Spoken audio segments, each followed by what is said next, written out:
sangkap ng langsang buhay. Yun, mga sangkap ng langsang buhay. Meron tayong followers, subscriber natin na mga nagtatanong po kung ano ba yung sangkap ng langsang buhay. Ngayon po, ibabagay din natin ang mga sangkap ng langsang buhay upang makapagpagawa din kayo at gumawa kayo lalo sa mga baguhan ng mga manggagamot para magkaroon kayo ng sarili nyong kasa. Bibigyan ko idea para sa atin langsang buhay ng mga sangkap. Tara, let's go, pag-usapan natin. What's up mga kagimat? Ito na naman ninyong kagimat, si Heping Agimat na mahilig sa agimat pero wala namang agimat. Nasa puso ang tunay na agimat.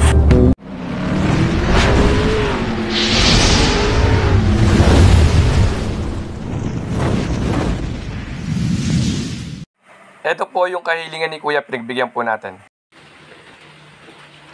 Yun, mapagpalang araw sa inyong lahat mga kagimat, no, para magkaroon ng dagdag idea sa ating mga followers at sa mga bagong healer na nag-aaral po ng lihim na karunungan upang makagawa kayo sa sarili yung langes, no? Yun, sana makagawa din kayo ng formula na kagaya nito na taon na po hanggang ngayon, tuloy-tuloy po napapakinabangan ng mga nakakuha po nito.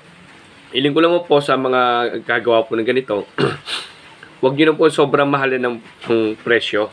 Di ba lang kumita kayo, huwag nyo po sobrang mahal upang makatulong naman po sa ating mga nangangailangan. Kaya nga po nalapit sa ating mga albularyo, yung iba walang-wala po talaga din. Kaya imbis na pang hospital, napunta pa rin na albularyo kasi nakaroon tayo alternate kagaya ng mga langs ng buhay. Ngayon po mga kagimat to, bibigyan sa inyo iba't ibang sangkap na ginawa ng inyong kagimat upang makapormula nito. Ito po ilang taon na po na naginagamit ng Team Happy Agimat. At wala pa ho Team Happy Agimat, meron na po tayo nito. Sisi po, Mike Enriquez.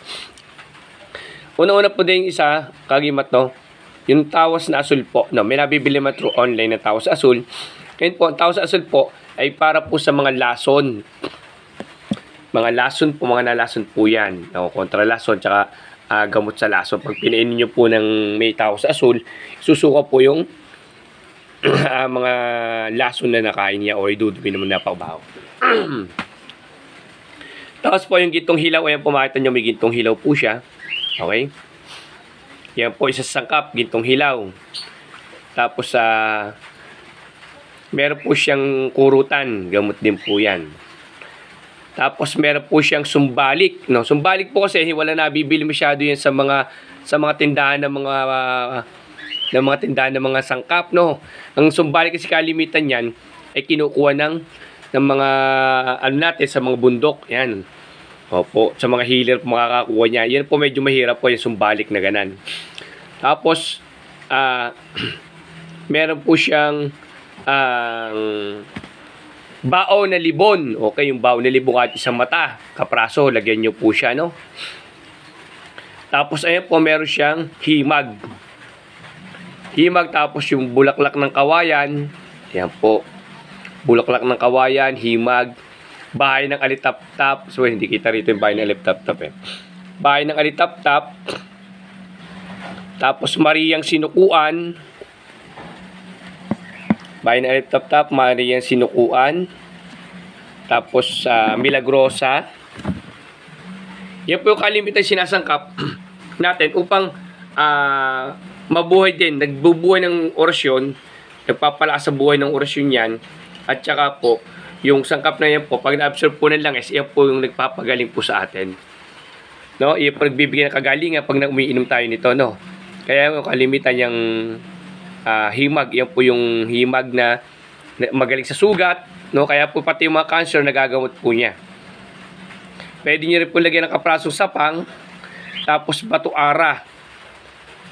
Yung powder na puti, hindi ko po para yan po sa inyo powder po kasi sarili ko pong kasayon. Ako po talaga nagpo-formula, ginagawa ko po talaga yun. No? Hindi ko na para yun. Batuara po, lagyan nyo. Ayan. Ang mahalaga pong dito po talaga, taos asul, batuara, gintong hilaw, tapos himag, tsaka po yung himag, tsaka yung ano pa ba isa? Bahay ng alitap-tap. Yun pong huwag nyo iwawala. Kahit naman hindi nyo ma-perfect po lahat ng sangkap nito, no? Bulaklak na kawayan, na kahit hindi nyo ma-perfect yung sangkap nito, okay lang po yun.